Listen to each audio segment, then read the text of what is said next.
we have a good time, but eventually someone ends up falling in love. Go, go, just let yourself go. I know. Alright then, welcome, hello back to ZacharyTunes. This is episode 2. It's only been a couple of days since I recorded the last one, and I already feel out of practice. I feel unsure of where I am, but we're back, and we're so back, and I'm ready to kick it off again. I hope you missed me. There's probably about a week in between, maybe even 2 weeks, depending on how I do these episodes.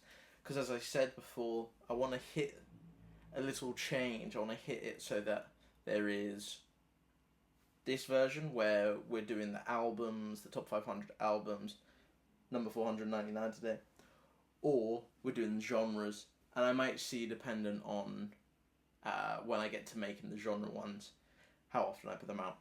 But I've already said this episode 2, so this is episode 2, doesn't matter. I take everything I just said back, don't worry about it. I also forget that I can edit these, so that's cool. Hi me. Hello future me, how are you doing? Ooh. So, this week I've been thinking a lot about the idea of this podcast. I'm enjoying the sort of route that I'm going down with it.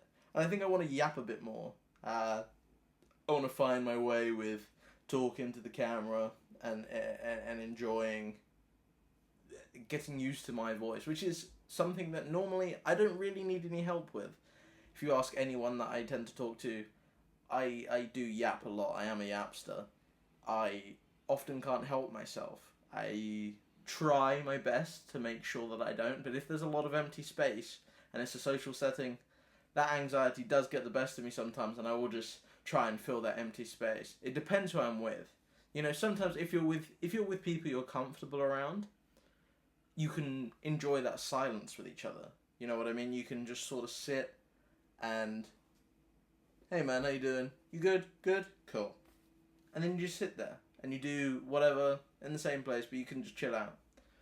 But especially when it's new people, if you don't know them yet, don't know them well enough yet, and you don't know how they function, I struggle then to let there be that silence, because it's often that awkward silence, and that kills me inside, and therefore I've become quite a yapper, which has its benefits, I suppose. It gives me the ability to talk an awful amount, which is good for things like job interviews, meeting people's family. Like if you're meeting a girlfriend's family, always good to be able to talk and yap and not be like boring and sit in a corner. And podcasts, that also tends to help, being able to speak a lot and a lot and a lot, because that's essentially what a podcast is, isn't it? Is it worth listening to me? Yes, is the answer to that. Yes is the answer to that. That's why you're here. I don't know who you are, but you're here, aren't you? It's probably me. I'm here. Hey me, how are you doing? Anyway, yeah. So let's get on to the idea of today's. Let me slightly stray onto the right track and talk about today's album. All right. So we've moved on to album 499 out of 500. So we're making serious headway here.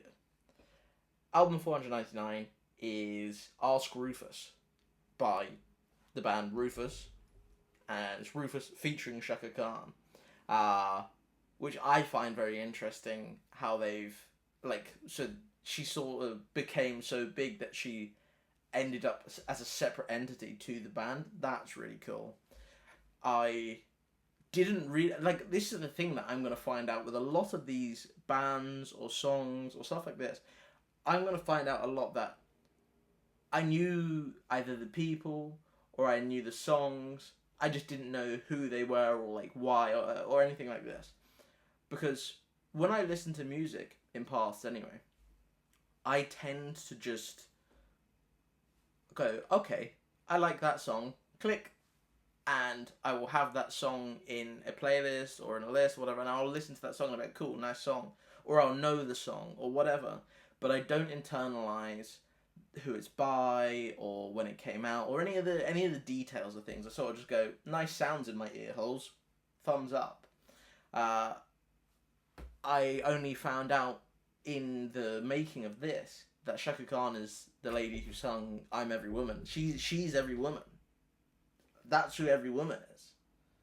When they go, oh, so you're a feminist? Name every woman. It's Chaka Khan. Incredible. I'm glad that I now have that answer. I'm every woman. I don't know the words to Every Woman, though, however, now that I think about it. But everyone knows the song. And this is my point, is she's a massive artist. That's a world-renowned song. And honestly, I had no idea. I had no idea anything to do with her history, any of the band's history, anything. But they are a big deal. I checked them out. They're a American funk band, which, again, now, this is where we get into a lot of things as well. Me being of very mixed heritage and from all over the place, there's a lot of things that alright, okay. Look, we're going in deeper. Okay, cool. So, me being from mixed heritage, I have, since a young age, always struggled with the idea of identity and where I belong, what I like, what I should like, and you often get judged, especially as mixed people. I hear this a lot from any other mixed people I've met, but you often are judged on how much of whatever race or whatever two races you're part of. They go, oh, you're not very black, or you're not very white, or you're not very Asian. Or like whatever. People, no matter what side of the fence you go to, neither of them want to accept you. You know, you're never black enough for black people, and you're never white enough for white people. It is just what I found in my own experience. And for example, something like a funk band, that like something with a lot of soul, a lot of like good soul music, R&B, that kind of stuff. I have no prior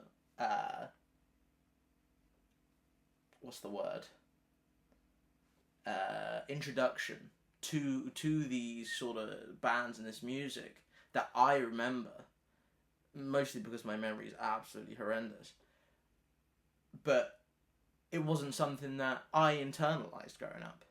So often people attribute funk and soul and that kind of vibe and music with black people, and it's not something that I've really indulged myself in.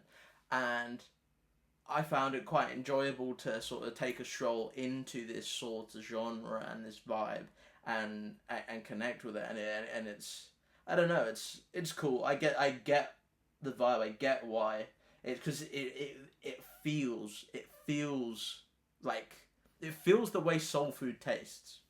I don't know how to explain it, but like if you go to a black function, you go to a black person's wedding, and you eat the food that somebody's auntie's cooked, that's what this music tastes like.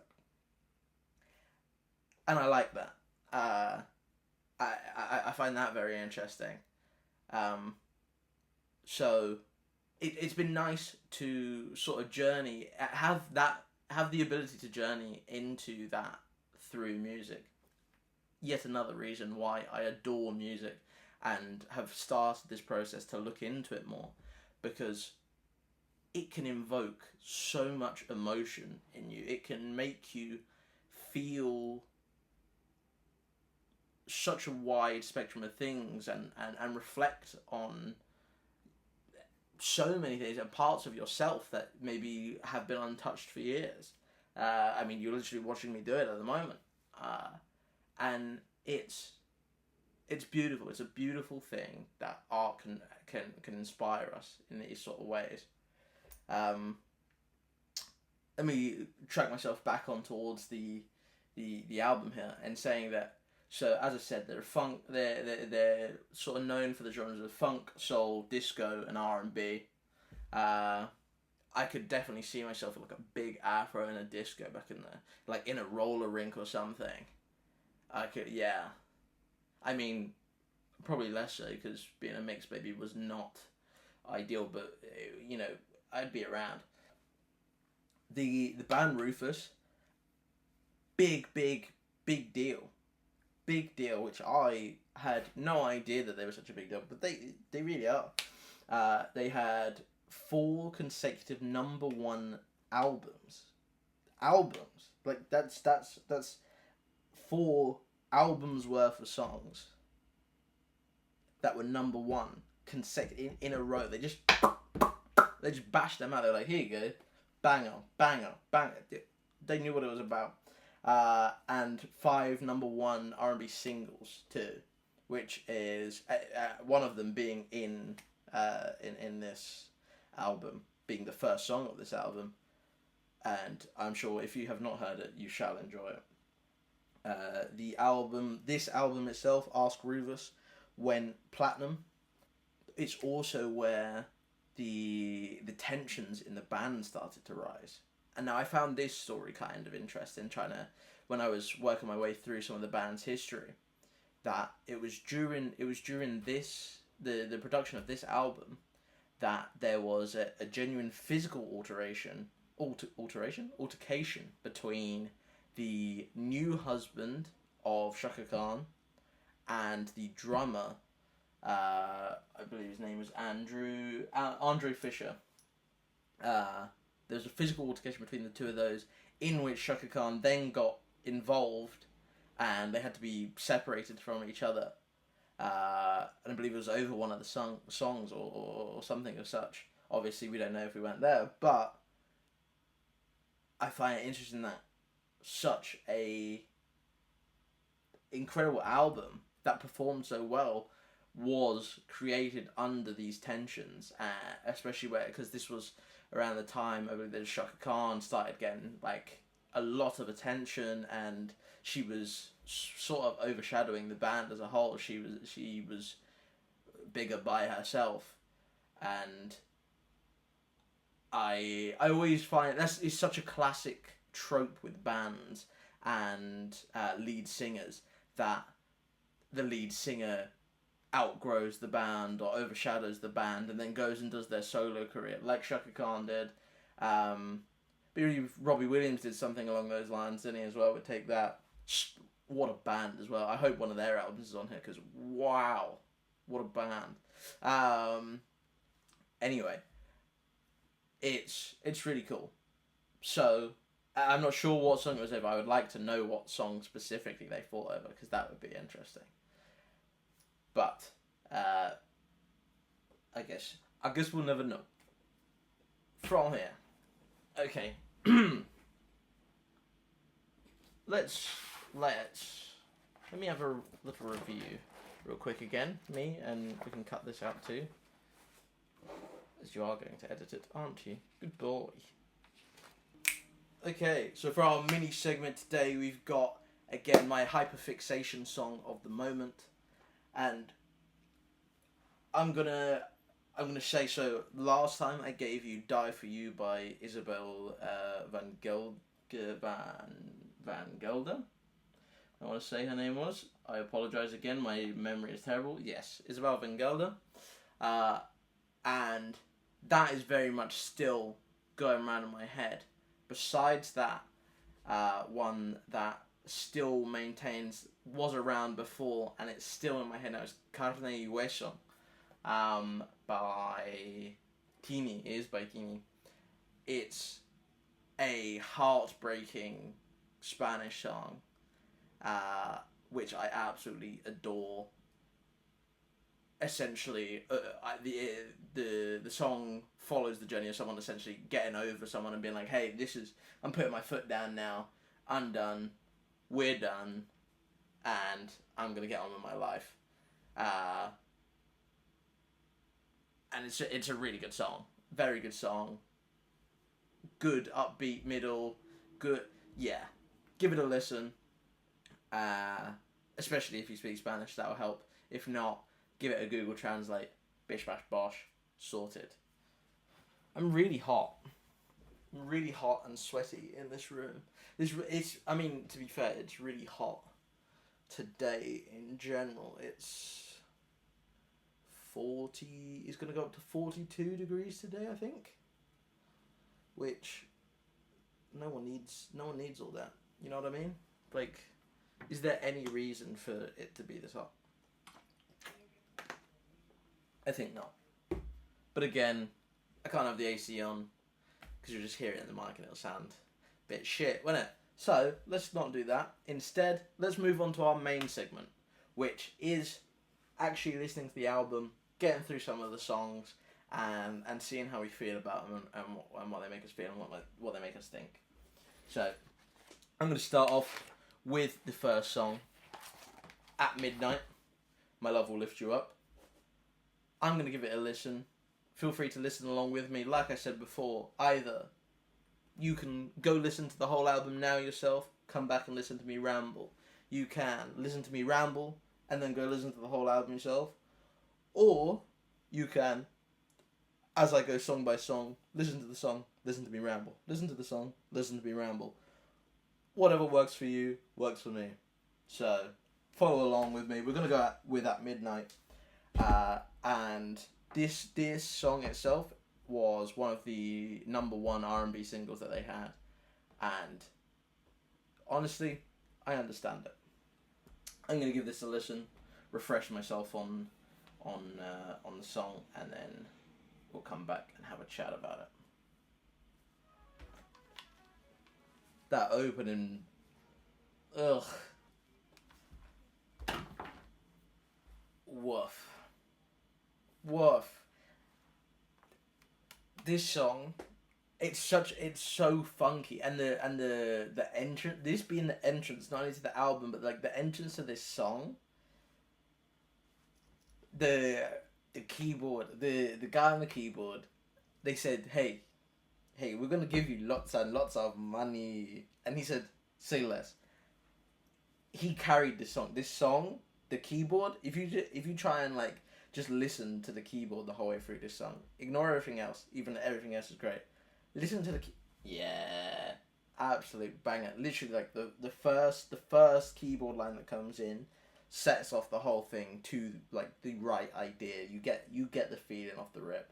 It's so funky, and it just, you instantly feel like you can't help but move. You gotta move. You can't, if you paid someone, this could be like one of those Mr. Beast challenges, right? You play this song and pay someone to sit still. I guarantee you it would be much harder than it'd seem. On top of this, not obviously I've said ignore everyone else. If you stop doing that and then you add in the rest of the song on top of this incredible keyboard, those vocal, yeah, man, there's a reason that this woman blew up so massive. She has such an incredible voice, and then you've got these backing vocals underneath her that just bring her out and up so much more. It's an absolute banger of a song to start off with. At the end of the song, we get the word midnight maybe 243,000 times repeated. And as you know, with me, repetition, I'm either leave or miss. But the thing with this is it very much fits the type of music. You know, it fits the genre, it fits the song.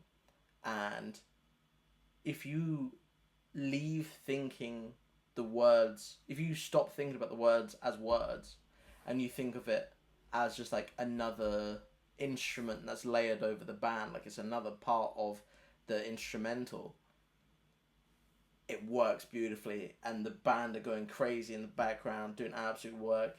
Then you've got Chaka Khan's like her vocals and her belting in the background to go with it. It's a great start to the album. It makes me feel like this feels like we've just won the war. I don't know who we is. I don't know what war it is, but it feels like we've just won the war, and I've gone into like a local saloon or a big like gentleman's club or something, and I've gone up to order whiskey on the rocks, and this is the band on stage going absolutely crazy, like before they've hit the big time. It's beautiful, but at the same time, as much as I say before they've hit the big time, it sounds very professional. It doesn't sound like it's a small production. It's the real deal, you know. Genuinely fantastic. Again, that keyboard, I can never get that keyboard out of my head. It's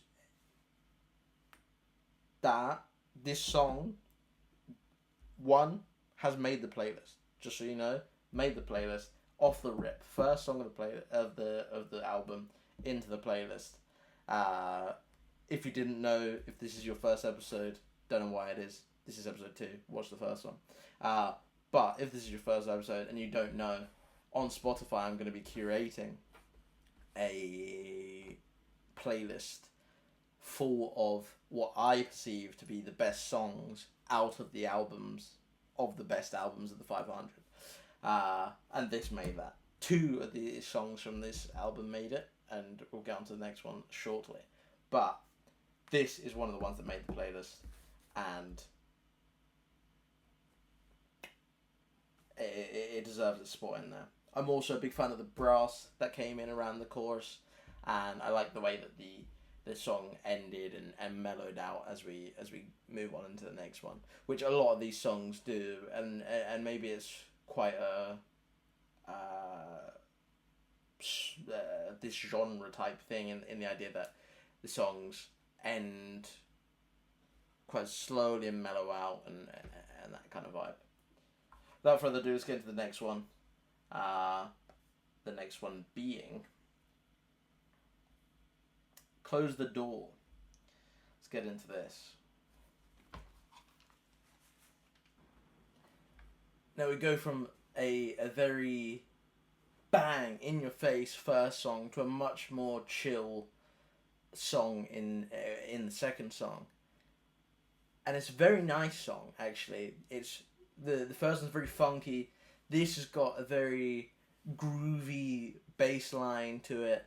The keyboards like give me this romantic feel. Say like the keyboard and her voice give me this very like romantic feel to this song.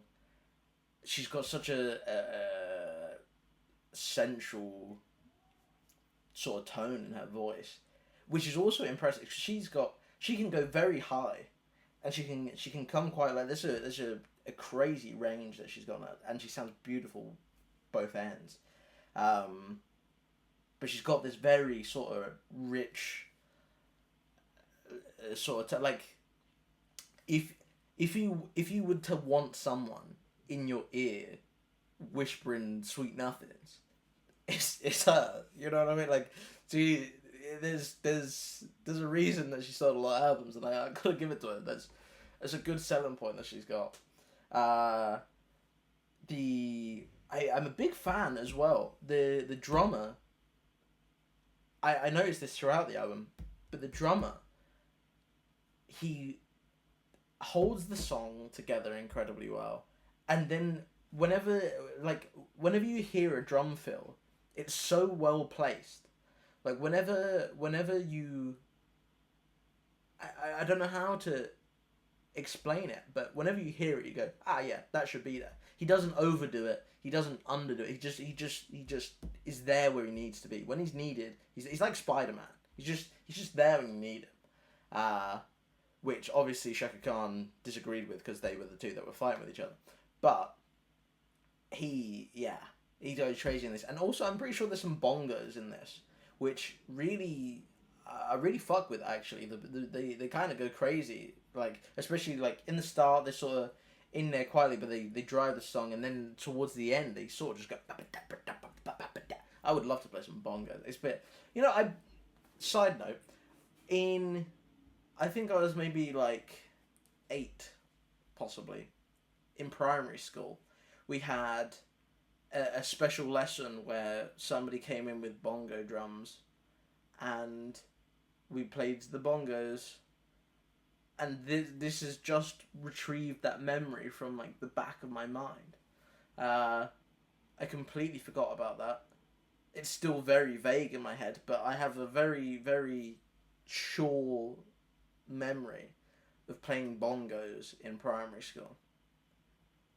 Anyway, let's get on to the. Actually, no. Before I skip to the next song, I've got another point. Again, here we have the large repetition at the end of the song, droning off and fading off away. And I was thinking about this while I was listening to it. I was thinking about the fact that, like, nowadays you don't get this as much. Maybe you do, maybe I'm not listening to the music that has it in. But you don't get it as much. However, I was thinking, it probably would have been quite important. This came out in 1977. Or was it before that? 1977, I believe. When they still were doing albums and singles and like proper like physical sales. Obviously now with streaming, you can stream anything. But it would have been very important to be catchy, have something that gets stuck in somebody's head. And obviously with repetition, if you get something like this, you get something stuck in your head, you hear it once and you hear it repeated, that's a quick way to go, I want to hear that again. They got to buy it to do that. And I think it's a very smart way of ending their songs, especially in that time, for the way that sales were made. I think that possibly could have driven a lot of sales in the sense of it's a great method for getting stuck in people's head, which I think is very smart. We're going to now hop on to the next song, which is Slow Screw Against the Wall. And boy, could I do with one of those. You know what I mean? You know what I mean, guys? Anyway, I'm going to go listen to this, and then I'll catch you in a Zachary.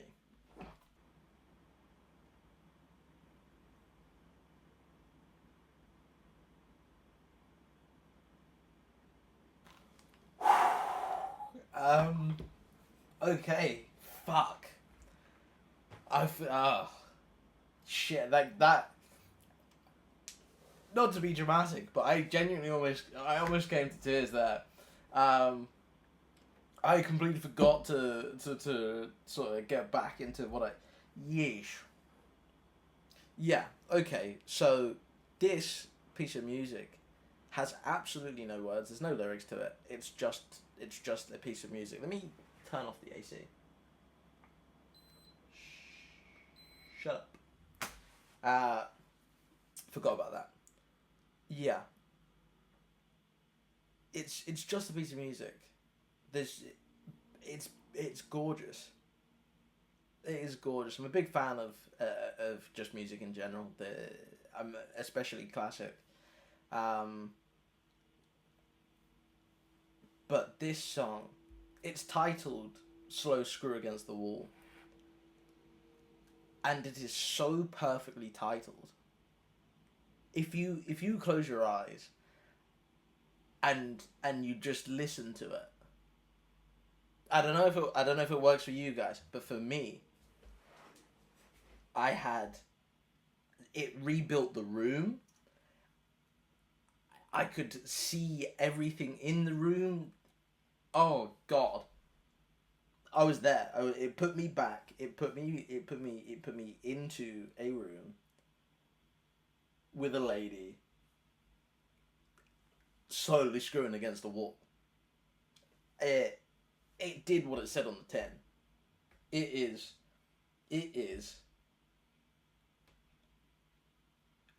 what it is what it is. It is exactly what it says it is. And I don't know how they've managed to perfectly pull that off. How do you title a song? How do you title sounds and go, here, this is what this sounds like, and they're spot on. They're spot. That's what that sounds like. It is fantastic.